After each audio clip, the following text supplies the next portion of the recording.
प्रभातम विद्यार्थियों, आज हम सप्तम पाठ्य संकल्प सिद्धिदायक की तृतीय अनुवृत्ति में पाठ्य पुस्तक में दिए गए अभ्यास प्रश्न हल करने जा रहे हैं। आइए अभ्यास प्रश्न हल करते हैं। पहला प्रश्न है उच्चारणम कुरुत। उच्चारण कीजिए। ए भवत, ए भवत, ए कथयत, ए कथयत, अगच्छत, नवेदयत, नवेदयत, अपूजयत, अपूजयत, स्वपिति, स्वपिति, तपति, प्राविशत, प्राविशत, अवदत, वदति स्मै, वदति स्मै, वसति स्मै, वसति स्मै, रक्षति स्मै, रक्षति स्मै, वदति चरति स्मै, करोति स्मै, करोति स्मै, गच्छति स्मै, अकरोत्, पठति स्मै, पठति स्मै। इस प्रकार ये उच्चारण अभ्यास है। इनको आपको लिखना भी है और उच्चारण का अभ्यास भी करना है। दूसरा प्रश्न है उदाहरणम अनुसृत्य रिक्त स्थानानि पूरयत। उदाहरण का अनुसरण करके रिक्त स्थानों की पूर्ति कीजिए। एक वचनम, द्विवचनम, बहुवचनम। यथा जैसे उदाहरण दिया हुआ है वसति इसमें, वस्तः इसमें, वसंती इसमें। यहाँ हम देखते हैं वसति इसमें, वस्तः इसमें और वसंती इसमें। वस्ती, वस्तः, वसंती लक लकार की क्रिया है, उसमें इसमें शब्द लगा करके और भूतकाल की क्रिया बनाया गया है। इसी प्रकार पूजयति इसमें, तो पूजयति इसमें लक लकार के द्विवचन में होगा पूजयतः, पूजयतः स्मै। क्या हो जाएगा? पूजयतः स्मै। और उसके बाद इसी प्रकार पूजयन्ति स्मै, पूजयन्ति स्मै। अगला है, अगले में द्विवचन दे रखा है रक्षते इसमें, तो प्रथम एक वचन में क्या हो जाएगा? एक वचन में रक्षति इसमें, रक्षति, रक्षति इसमें। द्विवचन यहाँ पर दिया हुआ है रक्षते इसमें, और बहुवचन में क्या हो जाएगा? रक्षन्ति इसमें, रक्षन्ति इसमें। इसके बाद है चरति इसमें। चरति इसमें एक वचनम दिया हुआ है, द्विवचनम चरतः,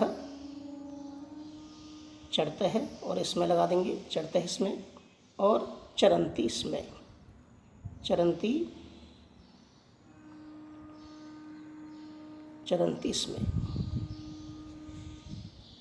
इसके बाद है कुर्वन्ती इसमें, ये बहुवचन दिया हुआ है कुर्वन्ती।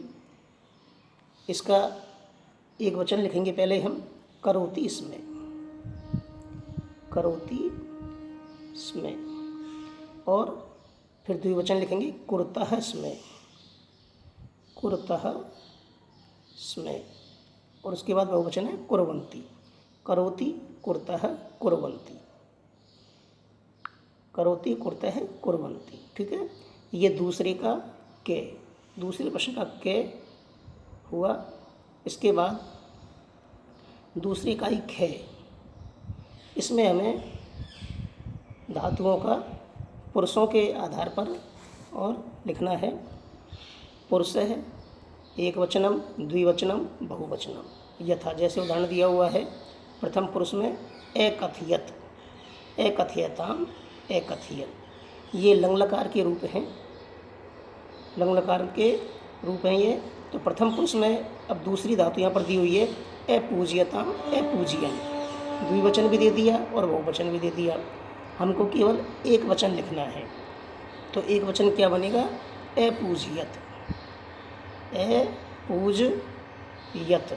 हलंत लगेगा नीचे, ठीक है, ते के नीचे हलंत लगेगा, अपूज्यत। इसके बाद दूसरी धातु है अरक्षत, तो अरक्षत का द्विवचन क्या हो जाएगा? अरक्षताम, अरक्षताम। और बहुवचन क्या हो जाएगा? अरक्षण, ए रक्षण। एरक्षत, एरक्षताम, एरक्षन। अगला है गे में मध्यम पुरुष का हमें अभ्यास करना है। यहाँ पर एक उदाहरण दिया हुआ है, एवसः, एवस्तम, एवसत, एवसः, एवस्तम, एवसत। और दूसरी धातु फिर दी हुई है हमको अभ्यास के लिए, एपूजियतम। एपूजियतम यानी कि पूज धातु का द्विवचन का रूप दिया हुआ है, तो मध्यम पुरुष का एक वचन का रूप क्या हो जाएगा, एपूजिया, एपूजिया, एपूजिया है, एपूजियतम और एपूजियत, एपूजयत। यहाँ पर यह ध्यान रखना है कि ते के नीचे हलंत नहीं लगेगा, ठीक है, ते के नीचे हलंत नहीं लगेगा, ये ध्यान रखना है इसमें। अगली धातु है एचरत। एचरत का बहुवचन हमको दिया हुआ है, एचरत का, इसका एक वचन और द्विवचन हमको लिखना है मध्यम पुरुष में ही, ठीक है। तो एचरत का एक वचन क्या हो जाएगा, एचरः, एचरः, एचरतम, एचरतम, एचरः, एचरतम, एचरत, एचरः, एचरतम और क्या हो गया, एचरत। इसके बाद है घे, दूसरी इकाई घे है। इसका हमें उत्तम पुरुष में रूप लिखने हैं। इसमें एक यहाँ पर उदाहरण दिया हुआ है पठ धातु का, एपठम, एपठाप, एपठाम। इसके आधार पर हमें लिख धातु का रूप लिखना है। एक वचन में हो गया एलिखम, द्विवचन में हो जाएगा एलिखाव, एलिखाव और बहुवचन में हो जाएगा एलिखाम, एलिखाम, ठीक है, एलिखम, एलिखाव, एलिखाम। इसी प्रकार दूसरी धातु दी हुई है, इसमें रच धातु के रूप हैं, द्विवचन दिया हुआ है रच धातु का, एरचियाव। तो प्रथम पुरुष वो उत्तम पुरुष का एक वचन का रच धातु का क्या होगा, एरचियम, एरचयम, एरचियम, एरचियाव, एरचियाम, एरचयाम, क्या हो जाएगा, एरचयाम, एरचयाम, एरचियम, एरचियाव, एरचियाम। इस प्रकार ये दूसरा प्रश्न आपका कंप्लीट होता है। इसके बाद है तीसरा प्रश्न, प्रश्ना नाम उत्तराणी एक पदेन लिखत। एक पद में हमको प्रश्नों का उत्तर देना है।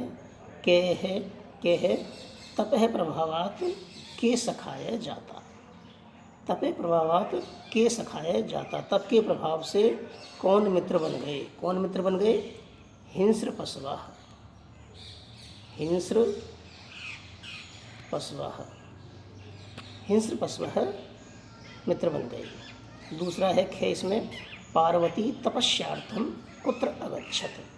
पार्वती तपस्या के लिए कहाँ गई, कहाँ गई, गौरी शिखरम, गौरी शिखरम, गौरी शिखर पर गई तपस्या के लिए। गे है इसी में, कै शमशानी वसती, कै शमशानी वसती, शमशान में कौन रहता है, शिव, शिव शमशानी वसती। घे है इसमें अब, शिव निंदा श्रुत्वा का क्रुद्धा जाता, शिव निंदा सुनकर कौन क्रोधित हो गई, कौन क्रोधित हो गई, पार्वती, पार्वती, ठीक है, शिव निंदा सुन कौन क्रोधित हो गई, पार्वती।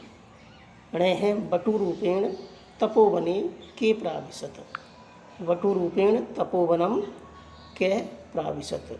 तो ब्रह्मचारी के रूप में तपोवन में कौन आया, कौन आया, शिव है, शिव आए थे। इस प्रकार ये आपका तीसरा प्रश्न होता है। इसके बाद है चौथा प्रश्न, कह का कम काम प्रति कथयति, कौन किसके लिए कहता है, यानी कि यहाँ कुछ कथन दिए हुए हैं, उन कथनों का हमें यह लगाना है कि किसने कहा और किससे कहा, यानी कि कर्ता कौन है और कर्म कौन है। ठीक है, जैसे यहाँ पर एक उदाहरण दिया हुआ है, यथा वत्से तपः कठिनम भवति।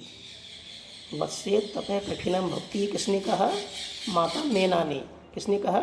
माता मैना ने। किससे कहा? पार्वती, पार्वती को। तो माता मैना तो क्या हो गई यहाँ पर? कर्ता कारक, और पार्वती में क्या है? कर्म कारक। ठीक है, क्या है इसके बाद? अहम तपः एव चरिष्यामि। अहम तपः एव चरिष्यामि, ये किसने कहा? पार्वती ने। किससे कहा? माता मैना से।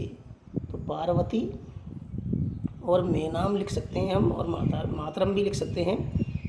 मैनाम, मैनाम, माता मैना से उन्होंने कहा। मातरम भी लिख सकते हैं और मैनाम भी लिख सकते हैं। ठीक है, अगला है खे मनस्वी कदापि धैर्यम ने परित्यजति। मनस्वी कदापि धैर्यम ने परित्यजति किसने कहा? ये पार्वती ने कहा। किससे कहा? विजया से कहा। तो विजयाम आ जाएगा, क्या होगा? विजयाम, द्वितीय विभक्ति कर्मकारक विजयाम। ठीक है, इसके बाद है अपर्णा इति नामना त्वं प्रथिता। अपर्णा इति नामना त्वं प्रथिता किसने कहा? ये विजया ने कहा। किससे कहा? पार्वती से। तो पार्वती में आ जाएगा, कर्ता कारक तो विजया हो गया, और कर्म कारक में कौन आएगा? पार्वतीम, पार्वतीम। ठीक है,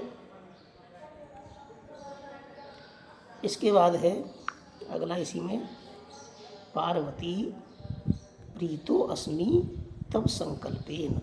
पार्वती प्रीतो अस्मि तब संकल्पेन। पार्वती तुम्हारे संकल्प से मैं प्रसन्न हो गया। ये किसने कहा? शिव ने कहा। तो कर्ता कारक में शिव है, और किससे कहा? पार्वती से। तो यहाँ पर आ जाएगा पार्वती। ठीक है, इसके बाद है शरीरम आद्यम खलु धर्म साधनम। शरीरम आद्यम खलु धर्म साधनम किसने कहा? शिव ने ही कहा। और किससे कहा? पार्वती से। अब यहाँ पर हम चाहे तो बटू भी लिख सकते हैं। शरीरम आद्य धर्म, शरीरम आद्य खलु धर्म साधनम, वटु ब्रह्मचारी, लेकिन वो ब्रह्मचारी कौन थे? शिव थे। तो कोष्ठक में चाहे तो शिव भी लिख सकते हैं, ब्रह्मचारी रूप में शिव थे। तो यहाँ पर वटु और शिव भी लिख देंगे तो भी ठीक है। और किससे कहा? पार्वती से। तो क्या हो जाएगा? पार्वती। इसके बाद है अहम तब क्रीत दासो अस्मि। अहम तब क्रीत दासो अस्मि, ये किसने कहा? शिव ने। किससे कहा? पार्वती से। अहम तब क्रीत दासो अस्मि, शिव ने कहा। तो कर्ता कारक शिव, और किससे कहा? पार्वती से। इस प्रकार यह आपका चौथा प्रश्न भी पूरा होता है। इसके बाद है पांचवा प्रश्न, प्रश्नानाम उत्तराणि लिखत। प्रश्नानाम उत्तराणि लिखत। अब यहाँ पर एक पदीन और पूर्ण वाक्य ने कुछ भी निर्देश नहीं किया हुआ है, लेकिन हमको पूर्ण वाक्य में ही उत्तर देना है। जब एक पदीन निर्देश नहीं किया हुआ है तो इसका मतलब है पूर्ण वाक्य में ही उत्तर देना है। क्या है? पार्वती क्रुद्धा सती किम अवदत। पार्वती क्रुद्ध होती हुई क्या बोली? क्रुद्धा सती, क्रुद्ध होती हुई, किम अवदत, क्या बोली? उन्होंने क्या कहा? कि रे वाचालय अप्सरे यत जगति न कोऽपि शिवस्य यथार्थम स्वरूपम जानाति। तो हम इस तरह से लिख सकते हैं इसको, सा अवदत, सा अवदत, शॉर्ट रूप में लिख दो आप, सा अवदत यत जगति, वाचालय अप्सरे भी लिख सकते हैं, अरे वाचाल दूर हट। यत, उन्होंने क्या कहा? कि यत जगति, जगति न कोऽपि, न कोऽपि शिवस्य यथार्थ स्वरूपम जानाति। शिवस्य, देखिए यहाँ पर जगह कम है, मैं जो बोल रहा हूँ उसको भी आप ध्यान से सुनना। शिवस्य यथार्थम स्वरूपम जानाति। ठीक है, सावदत यत जगति न कोऽपि शिवस्य यथार्थम स्वरूपम जानाति। ठीक है, दूसरा है के पाप भागे भवति, के पाप भागे भवति। पाप का भागी कौन होता है, कौन पापी होता है? यह निंदाम करोति, यह निंदा शृणोति वा। यह निंदा, जो निंदा करता है, यह निंदाम करोति, यह निंदाम करोति, यह निंदाम शृणोति वा, यह निंदाम शृणोति वा। स पाप भागे भवति, जो निंदा करता है और जो निंदा को सुनता है वह पाप का भागी होता है। इसके बाद है पार्वती के कर्तुम ऐच्छत। पार्वती क्या करना चाहती थी, क्या करना चाहती थी पार्वती? पार्वती शिवम पति रूपेण प्राप्तुम तपस्याम कर्तुम ऐच्छत। पार्वती शिवम पति रूपेण प्राप्तुम, शिवम पति रूपेण, शिव को पति रूप में प्राप्त करने के लिए, पति रूपेण प्राप्तुम, पार्वती शिवम पति रूपेण प्राप्तुम तपस्याम कर्तुम ऐच्छत, तपस्याम कर्तुम ऐच्छत, ठीक है। इसके बाद है अगला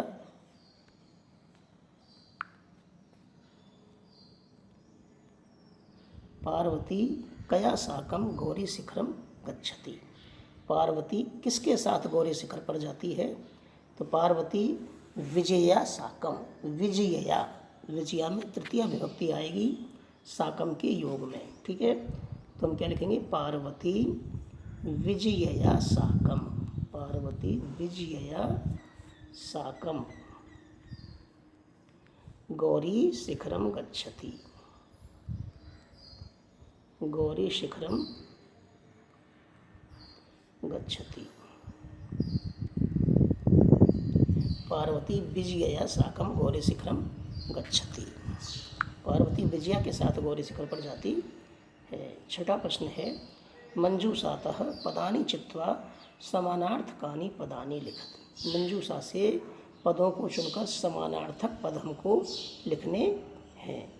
मंजूषा में पद दिए हुए हैं जैसे माता, मौनम, प्रस्तरे, जंतव्य, नैनानी, ठीक है। अब जैसे पहला है शिलायाम, शिलायाम, तो शिलायाम का समानार्थक क्या होगा? प्रस्तरे, क्या होगा? प्रस्तरे। पश्व है, पश्व का समानार्थक क्या होगा? जंतव्य, क्या होगा? जंतव्य। ये एक और ये दो, जंतव्य। अम्बा, अम्बा का समानार्थक क्या होगा? माता, ये तीन। नेत्राणी, नेत्राणी का समानार्थक क्या होगा? नयनानी, ये चार। और तूष्णीम, तूष्णीम का समानार्थक क्या होगा? मौनम, ये पांच, ठीक है। इस प्रकार ये आपका छठवां प्रश्न भी पूरा होता है। एक प्रश्न और इसमें बचा हुआ है।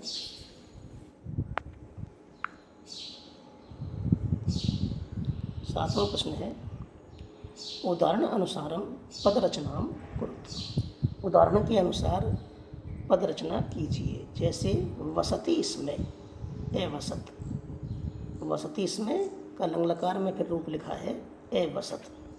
पश्यति इसमें ए पश्यत। इसी प्रकार पश्यति इसमें का क्या हो जाएगा? ए पश्यत, ए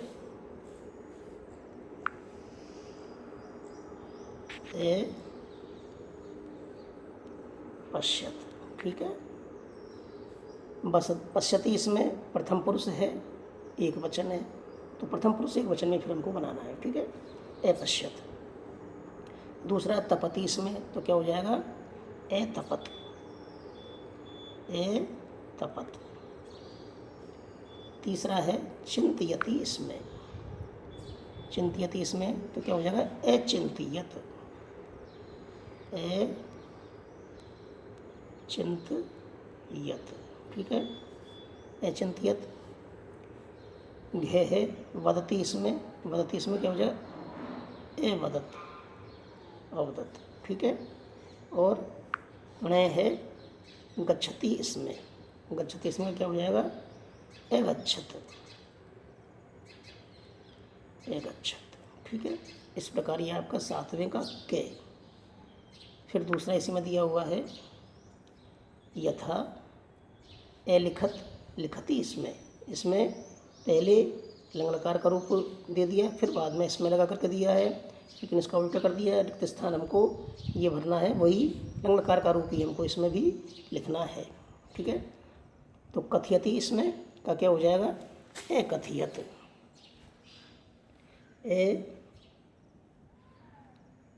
अकथयत। ठीक है, नयति इसमें का क्या हो जाएगा, अनयत,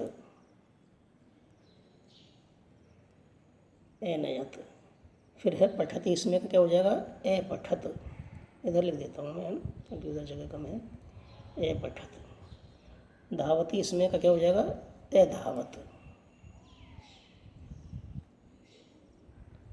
अधावत। ठीक है, और उसके बाद है हसती इसमें, हसती इसमें क्या हो जाएगा, अहसत, अहसत। इस प्रकार ये आपका 7वां प्रश्न भी पूरा हुआ। तो हमें ये ध्यान रखने की बात है यहाँ पर कि जब वर्तमान काल की धातुओं के साथ इसमें का प्रयोग होता है तब धातुएं भूतकाल का अर्थ प्रकट करती है। जैसे कि मैंने शुरू में ही आपको बता दिया था कि जब हम इसमें शब्द लगा देते हैं, इसमें पद जब हम लगाते हैं तो वर्तमान काल की क्रिया भूतकाल में अर्थ देती है। ठीक है, इस प्रकार ये आपका आज का अभ्यास कार्य पूरा होता है। धन्यवाद। आप सुखी रहें और स्वस्थ रहें।